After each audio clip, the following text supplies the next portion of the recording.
Hey, here in Leipzig, there is a really cool thing that they have here. I'll point it out right there.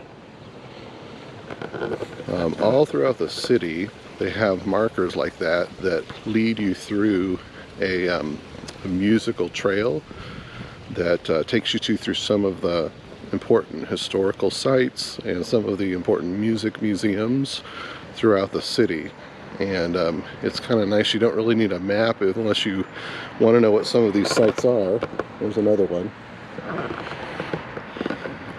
And so it just kind of leads you around the city to some of the different things that are important for you to see.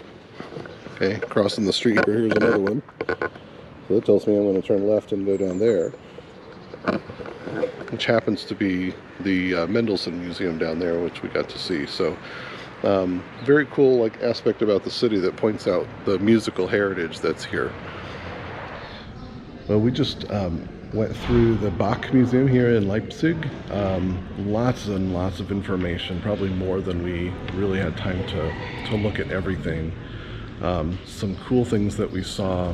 The coolest thing was original manuscripts of some of his music in there. We couldn't take any pictures of any of that because it's under special lighting and they're doing some things to preserve it since it's so old. But just really neat to see some of the things that he actually wrote, and hear some of the performances. There were some recordings with our audio guide where we could hear it. One thing I learned in there was just that he wrote these cantatas for the services here every week, and it was a church service 3 to 4 hours long every Sunday, and he wrote a new cantata every week for that. It's just such a amount of output from a composer like him. So just a lot of cool things in here, and really impressed just by what he did with his life and his music. So. Hey, in Leipzig, we were able to see 3 museums of composers that lived and worked there, in addition to Johann Sebastian Bach. Okay, most people know Leipzig as sort of the home where Bach lived, but there were actually 3 other composers that lived there, at least that we know of.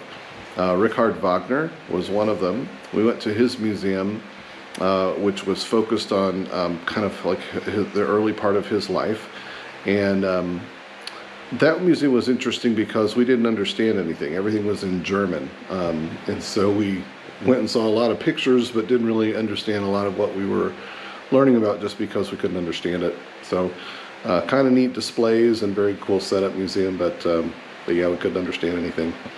The second museum was for Robert and Clara Schumann.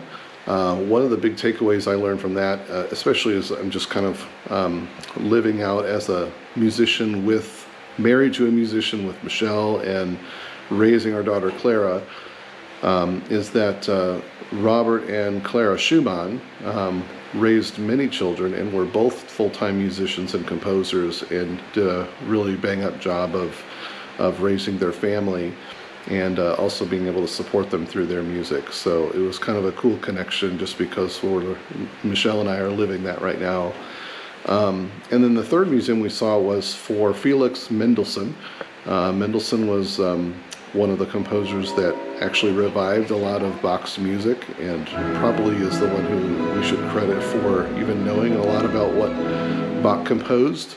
But anyway, he lived in Leipzig and was the conductor of the Gewandhaus Orchestra that's there in Leipzig. He actually died in the museum, or the house that we went and saw. Suffered a stroke and died there, and so he actually died quite young and lived just such a short life, but had a tremendous impact in the music that he composed. So all in all, some very good, thoughtful museums that we were able to see and check out in the city of Leipzig. Very musical city.